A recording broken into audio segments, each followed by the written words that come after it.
Bueno, este bloque es verdaderamente un lujo, sinceramente es un lujo. Lo que vas a escuchar ahora son los argumentos claros de por qué la agricultura no debe usar agroquímicos de la manera en que lo usa y por qué si lo usa de la manera en como lo usa termina afectando la vida de las personas. Primero lo vamos a presentar a Damián. Tiene muchos títulos, la verdad que me lo dijo, no lo anoté, no lo voy a memorizar, es profesor de la Universidad de Rosario, tiene además otros títulos en otras provincias, pero el tipo fue uno de los 30 que llamaron desde La Haya para hablar como testigo en el tribunal de Monsanto. ¿Cómo anda, Damián? ¿Qué dice? Buenas noches. Hola, Tomás, buenas noches. ¿Todo bien?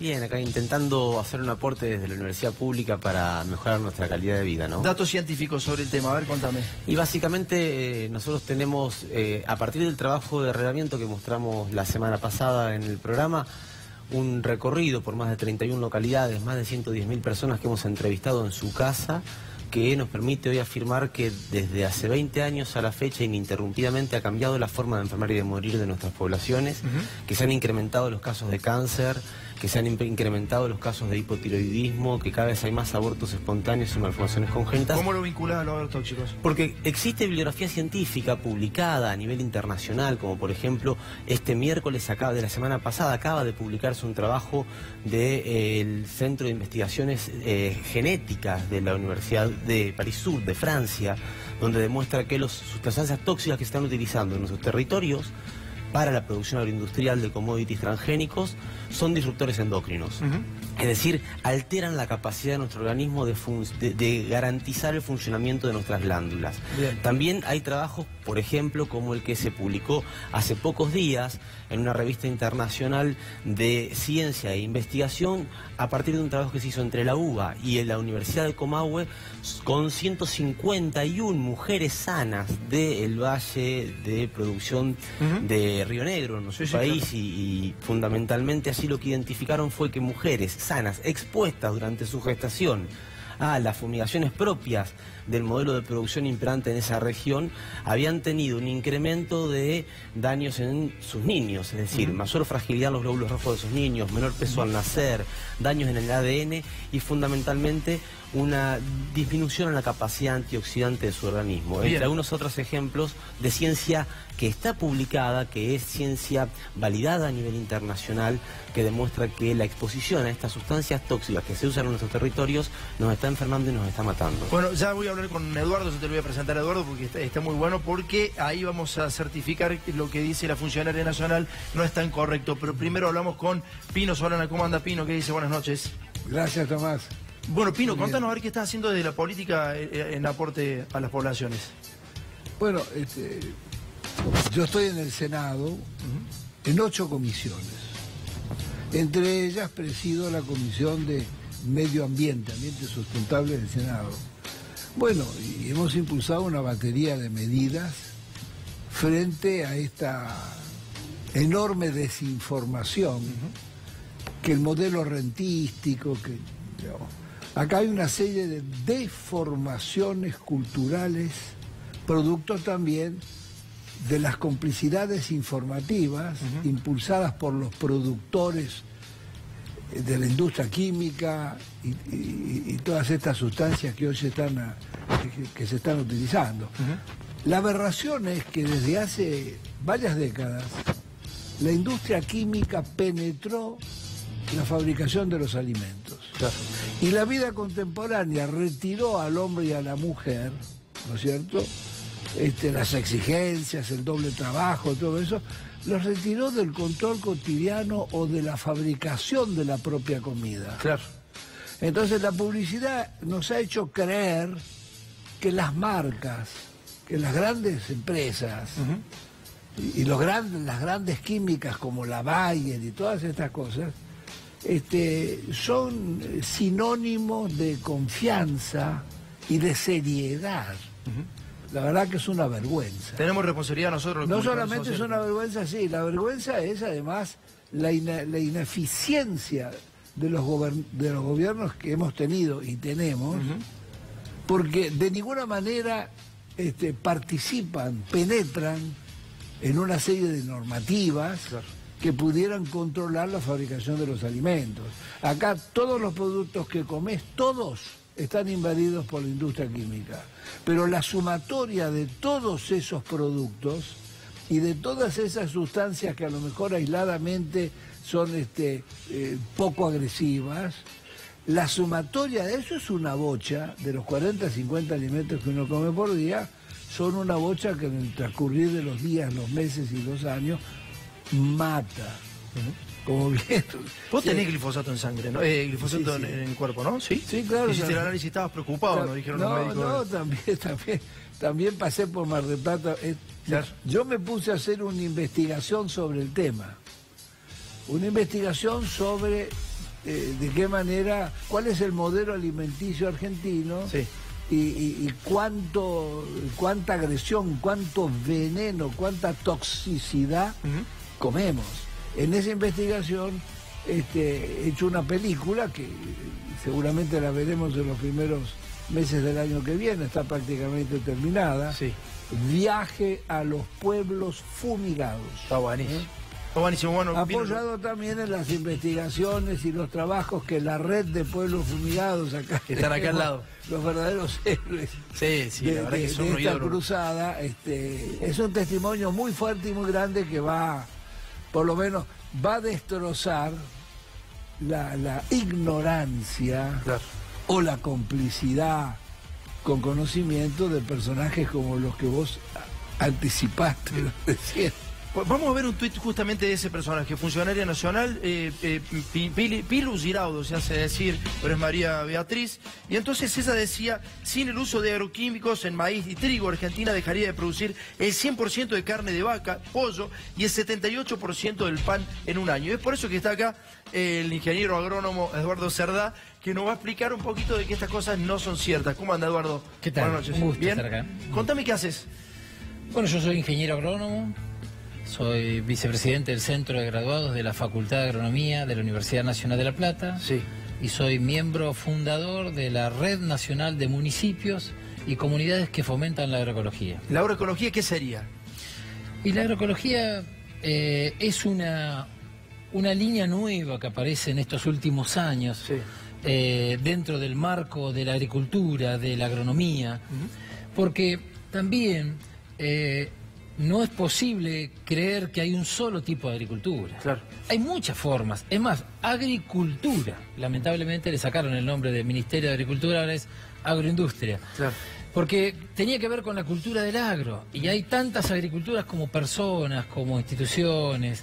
Así que no hay una sola industrial, artificial y sin vida, ¿no? Es agricultura sin agrotóxicos, digamos, ¿no? La agroecología, sí, discúlpame. La agroecología es entender los procesos que tienen que ver con la ecología, con la naturaleza, entendiendo eso, cómo producir, y eso nos permite producir sin... Hacemos una lectura del tuit de Pilu Giraudo, esta funcionaria nacional. Hacemos una lectura de eso. ¿Es real? Si sin agrotóxicos no vamos a tener más carne de vaca, de pollo, no vamos a tener más pan. ¿Es real esto o no? No, esto no es para nada real. No es para nada real. Eso quizás se creía hace unos años atrás. Claro. Pero bueno, como sea la Facultad de Agronomía de La Plata, que es la facultad más antigua del país, sí, hace 15 años que tiene una cátedra que para ser ingeniero agrónomo tenés que cursar obligatoriamente agroecología. Bueno, las otras universidades lo están debatiendo. Claro. Pero quizás, y bueno, esa es una gran falencia que estamos teniendo, que la mayoría de los profesionales no están formados en agroecología. Entonces creen que no se puede producir sin agroquímicos. Eduardo lo que hace es, de alguna manera aconsejar, le hace administrar a personas, a productores agropecuarios, 20.000 hectáreas sin agrotóxicos. Ya hay 20.000 hectáreas en la República Argentina, por lo menos, que están asesorados por este señor que está viendo en cámara y que no utilizan agrotóxicos. Es por eso que nosotros queríamos presentar el próximo tape que tiene que ver con esto, la producción sin agrotóxicos. Dale.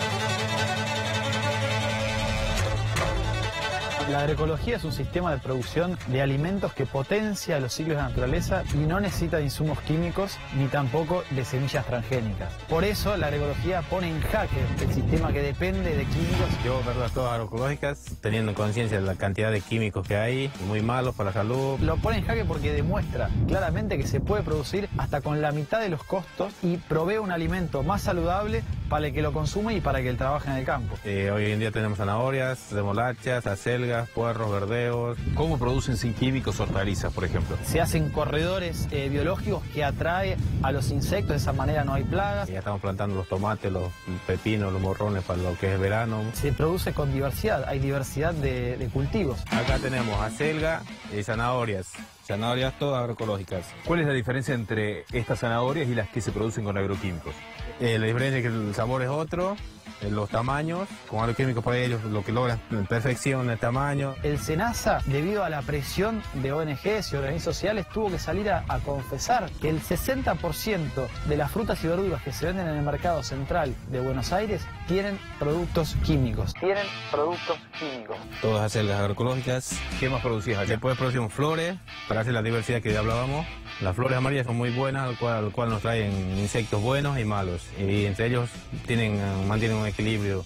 Y después tenemos frutillas, tomate. Sin agroecología va a ser imposible llegar a una política de hambre cero y pobreza cero. La agroecología da más valor al trabajo en el campo, más salud. En el otro lado está la agricultura química, que contamina a las personas que trabajan en el campo y a las personas que consumen los alimentos. Y solo enriquece a un grupo de empresas multinacionales que controlan la mayoría del mercado de los insumos químicos. Algunas arvejas que se ve ahí, puerro, habas, siempre hablando de la diversidad que están mezcladas. Aquí tenemos repollo morado, tenemos acelga. Los fertilizantes naturales son purín de ortiga, que hacemos uno, que es ortiga del campo con agua, que pica ortiga y se pueden fermentar. Este de aquí de 4 días ya va a estar para pulverizar. Fertilizantes naturales, después tenemos el sulfocálcico, que es insecticida y fertilizante. Azufre y cal, hervido, extracto de ajo, que es puro ajo. Ese es para ahuyentar algunas plagas. Lo que nosotros hacemos no es matar, sino ahuyentar. Este es un fungicida. Esto es un fungicida natural. Natural, contra los hongos. Es cal natural, cal de construcción, con cobre, un mineral. Hace poco murió una chica en Corrientes por tomar una mandarina del árbol y comerla. Algo que debería ser totalmente natural se está volviendo un riesgo para la sociedad. Producir con químicos es muy malo, empezando para nuestra familia y para el prójimo que podía haber comido lo mismo.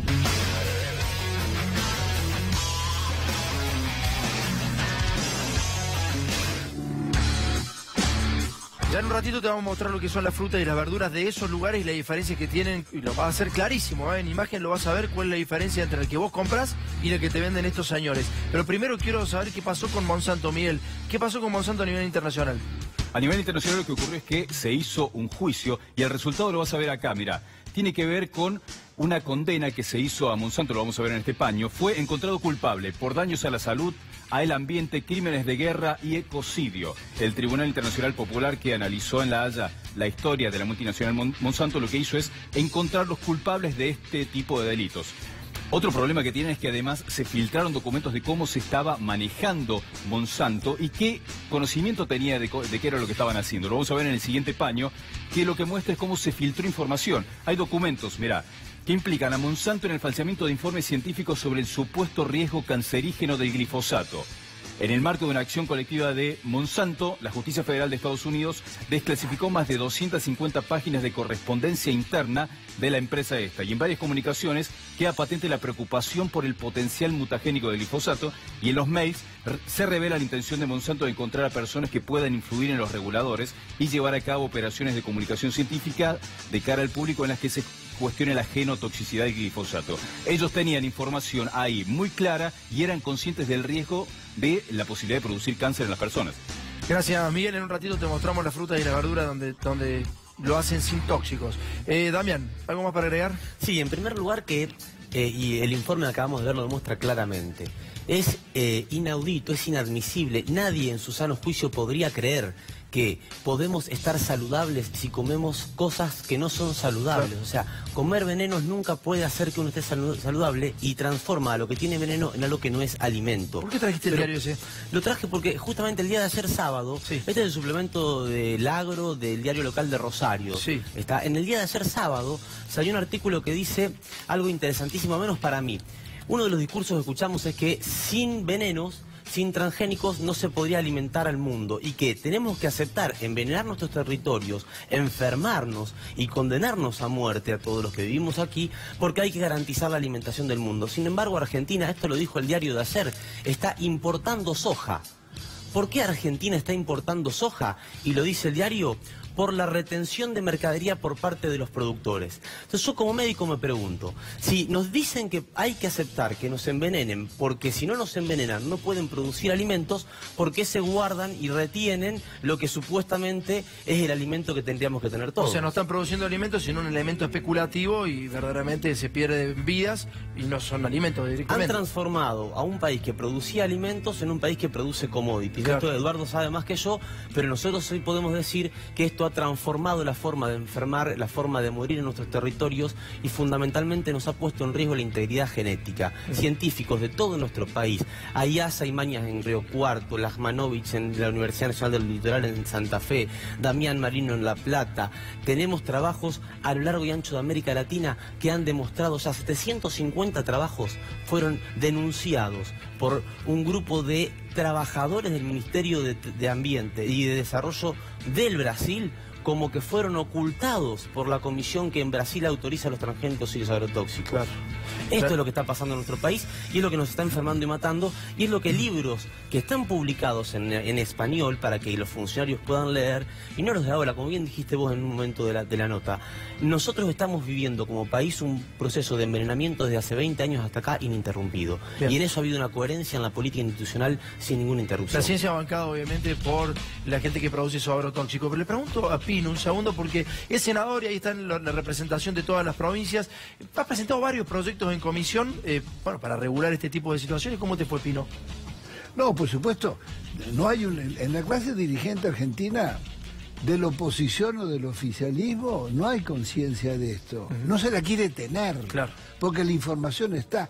Todos saben, pero no lo quieren asumir, porque es chocar con los intereses. Acá hay varias mentiras que hay que desterrar. Primero fue la mentira de que había que producir en gran escala, porque si no, la humanidad se moría de hambre. Mentira. Sobra hoy capacidad productiva, tanto para lo orgánico como para lo que se está haciendo. El problema es un problema de la distribución. ¿No es cierto? El poder. Nosotros somos una fábrica de Argentina, una fábrica de alimentos que podríamos alimentar a 400 millones. Y sin embargo tenemos varios millones de indigentes y de desnutridos. Sí, claro. Entonces el problema de la distribución económica del alimento. Esto es una vergüenza. Acá en Argentina asistimos a una suerte de silencioso genocidio. No se asusten por la palabra. Digo genocidio porque, como bien se dijo acá, y lo decía el gran Andrés Carrasco, los tóxicos matan. Y matan de a poquito. Mira, la humanidad, el hombre necesitó miles de años para generar autodefensas frente al mundo de bacterias en el cual vive. Esto es nuevo. Esto tiene 50, 100 años como mucho. ¿No es cierto? Entonces, nosotros estamos indefensos frente a la intromisión en nuestro organismo de metales pesados. Los tenés en el agua y los tenés en la falta absoluta de control de todo lo que tomamos y comemos. Entonces, este es un problema de decisión política. Nosotros tenemos, Argentina necesita imperiosamente volver a ser la fábrica de alimentos sano y natural para nosotros y para el mundo. 500 millones de dólares son los que manejan aproximadamente los agrotóxicos. ¿Algún análisis? Haceme lo que está escuchando, Eduardo. A ver. No, uno cuando tiene estos espacios, lo que trata y lo que tratamos de hacer en casi todo el país es romper ese mito de que no se puede producir sin agroquímicos. Y en realidad, y esto es interesante charlarlo con los profesionales, con los productores, porque nosotros constantemente nos han llevado a una artificialización del proceso productivo y eso nos llevó a que los suelos hoy no tienen vida, no respiran, porque creíamos que con los fertilizantes acomodábamos el tema de fertilidad. Hoy, ¿qué está pasando? Y lo medimos, los suelos no respiran, no tienen vida, por lo tanto, al no tener vida, no absorben agua. Estamos con problemas de inundación por todos lados, ¿no? Y esto tiene que ver, lo tenemos muy medido. ¿Tiene que ver las inundaciones con eso? Porque no se habla mucho de esta situación. Creo que cada vez se está tomando más conciencia, en especial los productores, porque yo que recorro todo el país, vemos como antes lugares no se encharcaban y ahora se encharcan fácilmente, pero cuando los medimos los suelos están sin vida, los suelos no respiran, perdieron la capacidad de sus lombrices. Tiene el mismo y otra cuestión que es muy importante, sí, para que un productor, hoy como tantos nos escuchan y estamos trabajando con ellos, les han aumentado terriblemente el costo, porque esta es una agricultura drogadicta, que cada vez, cuando empieza la agricultura de agroquímicos, usábamos 2 litros, 3 litros, pasamos a 10 litros, a 20 litros, ya en algodón se usan 40 litros de agroquímicos. Claro. Entonces, ¿cómo no va a haber? Nosotros hacemos análisis de nuestros establecimientos que no usamos agroquímicos, igual tenemos por las derivas. Entonces, ¿qué está pasando? Los suelos están totalmente casi muertos, ¿viste? Un segundo, Eduardo. Te vamos a mostrar ahora sí las verduras de las cuales recién te hablábamos. Compramos un bolsón, lo tiene Miguel. Ahora, Miguel, mostrarnos cómo son las verduras naturales. Mira, esto lo que tiene que ver es, de alguna manera, es la prueba de que se puede producir sin químicos. Es un pack de verduras que está elaborado sin químicos con el sistema de la agroecología. Tiene una cantidad importante de verduras. Mirá que son las zanahorias. Por favor, Miguel, mostrar las zanahorias o las remolachas, que son notables, claramente notables las diferencias, ¿no? Todas irregulares en su tamaño, en sus formas. Exactamente, son irregulares en el tamaño, en la forma. Lo que nos plantean es que esto es la muestra de que es natural, porque el sistema lo que hace, el sistema químico, es que haya zanahorias perfectas, para plantearlo claro, de alguna manera. El color hasta es distinto. Y acá, a ver, hay de alguna manera dos mentiras que se caen. Una, de que es imposible producir sin químicos. Esto es un sistema de agroecología, se produce sin químicos. Y la otra es que es carísimo. Bueno, en este caso, toda esta verdura, todo este pack de verduras cuesta en venta al público 140, 150 pesos acá en el barrio de La Boca, por ejemplo, en distintas ferias. Lo está vendiendo la Unión de Trabajadores de la Tierra. Y en las verdulerías todo este pack cuesta muchísimo más, casi el doble. Entonces hay dos mentiras que se caen, que no es posible producir sin químicos, y la otra que es excesivamente caro. Gracias, Miguel, muchísimas gracias. La verdad que le agradezco muchísimo a los tres, estaría para hablar 2 horas, sinceramente. Son 3 referentes en la Argentina. Uno, Eduardo Sardá, el referente de la agricultura sin agrotóxicos. Damián Berzañasi, que ya no necesita ni siquiera presentación, un médico increíble, que además se juega por la sociedad. Y esto, lamentablemente, se lo tengo que decir a la gente del Gobierno Nacional, y se lo digo a los anteriores y a los anteriores también, no se trata de una cuestión política partidaria, sí se trata de una cuestión política, claramente, política de Estado, que es lo que necesitamos. Gracias, Pino, por haber venido, en serio. Bueno, muchas gracias a los tres. Felicitaciones por el programa. Gracias, muchas gracias. Y un dato, si me permitís, Tomás. Sí. Hay quienes dicen, cuando hablan de las reclasificaciones de los químicos, que ahora usan venenos que son menos venenosos que antes. Sí. Eso no es así, ya quedó demostrado. Y me parece que lo que hiciste vos al principio del programa fue muy interesante, en mostrar cómo tienen que usar, según los que venden venenos, los aplicadores de veneno, sus ropas para poder estar. Y dicen que eso es saludable, que eso es buena práctica. Y que entonces deberíamos estar todos tranquilos si vemos esos astronautas en nuestros campos. No se le dan esos trajes a los que viven alrededor, no se le dan esos trajes a Mariela Leiva y a los niños de su escuela que están en este momento en un juicio. No se le dieron esos trajes a Nicolás Arévalo, y por sobre todas las cosas se olvida de que esos trajes son para usar venenos que después nos quieren hacer pasar como inocuos. Muchísimas gracias a los tres, verdaderamente, en serio se los digo. Nos vamos a ir a corriente en el próximo bloque, te vamos a mostrar cómo está actuando la política y la justicia en connivencia en la trata de personas, en la droga, en el dinero negro. Un programa interesante para el segundo bloque. Dale, vamos. Esta noche vas a ver cómo un gobernador armó la justicia de su provincia para darse un baño de impunidad. Hoy reparte candidaturas a los parientes de los magistrados. Además, vas a conocer los diálogos que mantuvo ese gobernador de Cambiemos con el jefe de una banda de trata de personas, que además era jefe de gendarmería. También en un rato vas a ver por qué se caen los puentes de su provincia y en qué condiciones está el más importante de la región. Y como si eso fuera poco, el tipo se da su tiempo para asistir a carreras de caballos con apuestas ilegales.